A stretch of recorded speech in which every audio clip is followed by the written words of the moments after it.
तो चलिए दोस्तों वीडियो की शुरुआत करते हैं। सबसे पहले कंपनी की बात करते हैं। पहली कंपनी का नाम है दोस्तों रिलायंस इंडस्ट्रीज लिमिटेड। बट इसको डिस्कस करने से पहले अगर आपने अभी तक चैनल को सब्सक्राइब नहीं किया है तो चैनल को सब्सक्राइब करके बेल आइकन को प्रेस कर लो और सेबी रजिस्टर्ड टेलीग्राम चैनल को भी ज्वाइन कर लो, जिसका लिंक आपको डिस्क्रिप्शन में देखने को मिल जाएगा। और एक डिस्क्लेमर भी है, जो भी न्यूज़ एंड अपडेट्स हम लोग कवर करेंगे वो सारी एजुकेशन पर्पज़ के लिए है, सीखने के लिए है। तो उसको किसी भी तरह का इन्वेस्टमेंट एडवाइस मत समझना, आप खुद से भी रिसर्च और एनालिसिस कर सकते हैं। तो चलिए दोस्तों वीडियो की शुरुआत करते हैं। सबसे पहले बात करते हैं रिलायंस इंडस्ट्रीज से रिलेटेड कुछ इंपॉर्टेंट न्यूज़ एंड अपडेट्स के बारे में। दोस्तों रिलायंस की अगर हम बात करें तो आज के दिन इस कंपनी का परफॉर्मेंस काफ़ी अच्छा हमें देखने को मिला था, अगर हम मॉर्निंग सेशन की बात करें तो। और वही क्लोजिंग सेशन तक देखोगे तो रिलायंस इंडस्ट्रीज की परफॉर्मेंस टॉप लेवल से काफ़ी ख़राब हमें देखने को मिली है। तो दोनों रीजंस की हम लोग बात करेंगे। बट सबसे पहले आज के दिन के मॉर्निंग सेशन में कंपनी ने अच्छा परफॉर्म क्यों किया था उसको समझ लेते हैं।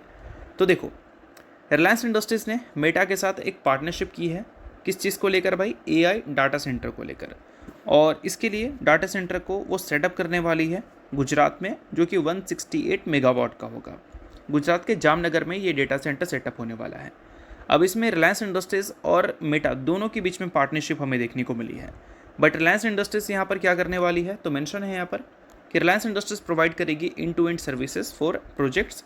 इसमें डिज़ाइन भी इंक्लूड है, construction, utility management, renewable energy supply, network connectivity और मैनेज्ड सर्विसेज। ये सारी चीज़ें रिलायंस इंडस्ट्रीज करने वाली हैं। और एक्सपेक्टेड है कि ये जो डेटा सेंटर है विद इन 2 ईयर्स हमें डिलीवर होता हुआ नज़र आ जाएगा फ्यूचर एक्सपेंशन के लिए। तो एक तरह से रिलायंस इंडस्ट्रीज़ के लिए काफ़ी सही न्यूज़ है। और इस वजह से रिलायंस इंडस्ट्रीज मॉर्निंग सेशन में 2% से ज़्यादा की तेज़ी दिखा भी रही थी। बट ये तेज़ी गिरावट में क्यों कन्वर्ट हो गया, इसके रीजंस को समझते हैं। दोस्तों फिलहाल रिजल्ट का पीरियड चल रहा है और रिजल्ट के पीरियड में हर कोई को अपनी कंपनी के रिजल्ट जानने हैं। तो इसके लिए क्या कर सकते हैं, आप सेबी रजिस्टर्ड रिसर्च एनालिस्ट के टेलीग्राम चैनल को ज्वाइन कर सकते हैं, जहां पर सबसे पहले आपको रिजल्ट्स की अपडेट मिलेंगे। साथ में उस कंपनी के टेक्निकल्स को प्रॉपर एनालिसिस कर यहाँ पर अपडेट किया जाएगा, जिसको भी चाहो तो आप चेकआउट कर सकते हो। ये आपके लिए बहुत ज़्यादा यूजफुल रहेगा, क्योंकि इससे आपको क्लैरिटी मिलेगी कि आपकी कंपनी की परफॉर्मेंस अभी के टाइम पे कैसी है और आगे कैसी हो सकती है। और ये सारी चीज़ें कौन देगा? SEBI registered research analyst. तो इसके लिए आप टेलीग्राम चैनल को ज्वाइन कर सकते हैं। ज्वाइन बिल्कुल फ्री में कर सकते हो। मल्टीपल कंपनी के चार्ट्स आपको दिख जाएंगे, जिसको आप चेकआउट भी कर सकते हो। तो लिंक डिस्क्रिप्शन में है, लिंक के थ्रू जाकर चैनल को ज्वाइन कर लो।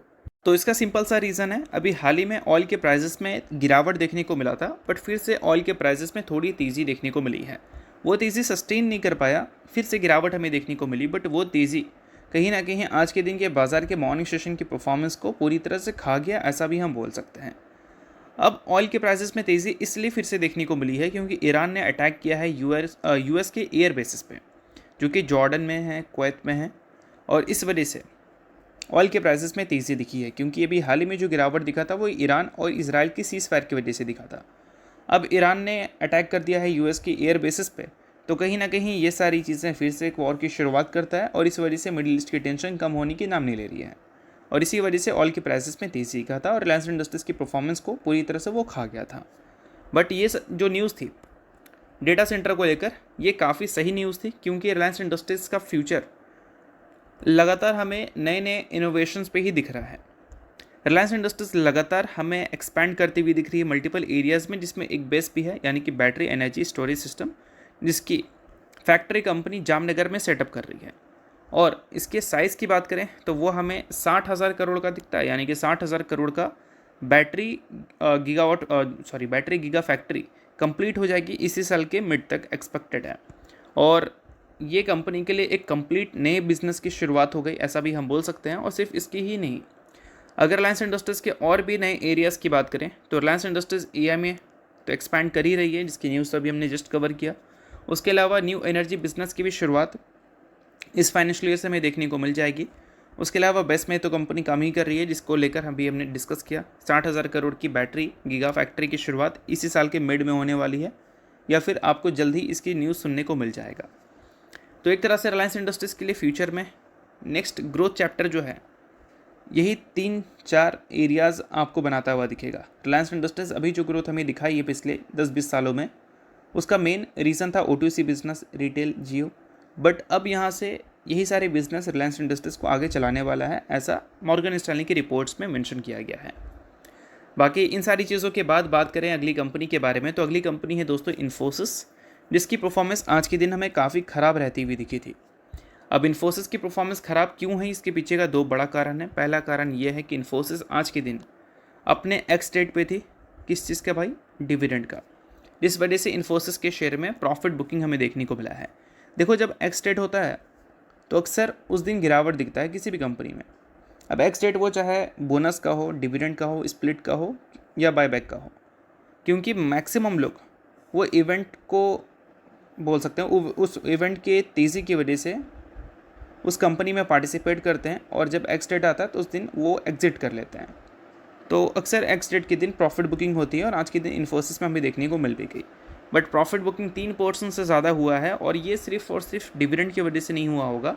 इसका एक और बड़ा कारण है। कारण ये है कि आज के दिन पूरे आईटी कंपनी में ही प्रेशर देखने को मिला है, क्योंकि एंट्रोपिक ने रिलीज़ किया है public version of mythos AI model. अब आप सभी को पता है दोस्तों कि हमारी इंडियन आईटी कंपनी एंथ्रोपिक से कितना ज़्यादा परेशान है पिछले कुछ टाइम में। इनके जो नए एआई टूल्स हैं वो काफ़ी ज़्यादा डिस्टर्ब की हैं। अब इनके नए public version of mythos AI model हमें देखने को मिल रही है, जिस वजह से भी आज के दिन हमारी टेक कंपनी परेशान दिखी है। अब टेक कंपनी पिछले कुछ टाइम में कितना परेशान है वो आप देख लो इस डेटा से, क्योंकि सिर्फ इन्फोसिस ही नहीं, टीसीएस भी परेशान है। 52 वीक हाई से 39% की गिरावट, इन्फोसिस में 33% की गिरावट, एसएल टेक में 36% की गिरावट। यानी कि टॉप 3 कंपनी को जब आप देखोगे तो गिरावट के मामले में तो इन्फोसिस एकदम बॉटम पे है। सबसे ज़्यादा तो टॉप 1 कंपनी में हुआ है, यानी कि टीसीएस सबसे बड़ी कंपनी है और गिरावट भी सबसे ज़्यादा हुआ है। और विप्रो को देखोगे तो विप्रो में भी 34% की गिरावट दिख जाएगी, टेक महिंद्रा 20% नीचे है, एलटीआई भी 38% हमें नीचे दिख रही है। तो बोल सकते हैं कि अभी जो सारी चीज़ें हैं वो पूरा सेक्टर को ही डैमेज कर रहा है और इस वजह से ये सेक्टर को प्रॉपर एनालिसिस कर हम अपडेट करने वाले हैं सेबी रजिस्टर्ड रिसर्च एनालिस्ट के टेलीग्राम चैनल पे। इसका लिंक डिस्क्रिप्शन में है, लिंक के थ्रू जाकर चैनल को ज्वाइन कर लो ताकि वहाँ पर आपको आइडिया मिल सके कि अभी हमारी टेक कंपनी में जो लगातार गिरावट हो रही है, इस गिरावट के बाद आपकी क्या प्रॉपर स्ट्रैटेजी होनी चाहिए। तो लिंक डिस्क्रिप्शन में है, लिंक के थ्रू जाकर चैनल को बिल्कुल फ्री में आप ज्वाइन कर सकते हैं। अब इसके अलावा बात कर लेते हैं अगली कंपनी के बारे में। तो अगली कंपनी का नाम है हार्डविन इंडिया। हाल ही में दोस्तों कंपनी के बोर्ड ने अप्रूव कर दिया है बोनस, और बोनस की रेशो की बात करें तो वो हमें 2:5 का दिखा है, यानी कि हर 5 इक्विटी शेयर के बेसिस पे इस कंपनी ने 2 इक्विटी शेयर देने का फैसला किया है एज ए बोनस के तौर पर। तो अगर आप इस कंपनी के इन्वेस्टर हैं तो इस न्यूज़ को आप नोट कर सकते हैं, इन्वेस्टर नहीं आप इग्नोर भी कर सकते हैं। न्यूज़ थी इस वजह से मैंने बता दिया, बाकी ये किसी भी तरह का रिकमेंडेशन नहीं है। तो होप करता हूँ ये वीडियो आपको अच्छा लगेगा और इसे लाइक कीजिए, पहली बार सब्सक्राइब कीजिए। वीडियो देखने के लिए बहुत बहुत शुक्रिया। सो दोस्तों फिलहाल रिजल्ट का पीरियड चल रहा है और रिजल्ट के पीरियड में हर कोई को अपनी कंपनी के रिजल्ट जानने हैं। तो इसके लिए क्या कर सकते हैं, आप सेबी रजिस्टर्ड रिसर्च एनालिस्ट के टेलीग्राम चैनल को ज्वाइन कर सकते हैं, जहां पर सबसे पहले आपको रिजल्ट्स की अपडेट मिलेंगी। साथ में उस कंपनी के टेक्निकल्स को प्रॉपर एनालिसिस कर यहाँ पर अपडेट किया जाएगा। जिसको भी चाहो तो आप चेकआउट कर सकते हो, ये आपके लिए बहुत ज़्यादा यूजफुल रहेगा, क्योंकि इससे आपको क्लैरिटी मिलेगी कि आपकी कंपनी की परफॉर्मेंस अभी के टाइम पे कैसी है और आगे कैसी हो सकती है। और ये सारी चीज़ें कौन देगा, सेबी रजिस्टर्ड रिसर्च एनालिस्ट। तो इसके लिए आप टेलीग्राम चैनल को ज्वाइन कर सकते हैं, ज्वाइन बिल्कुल फ्री में कर सकते हो। मल्टीपल कंपनी के चार्ट्स आपको दिख जाएंगे जिसको आप चेकआउट भी कर सकते हो। तो लिंक डिस्क्रिप्शन में है, लिंक के थ्रू जाकर चैनल को ज्वाइन कर लो।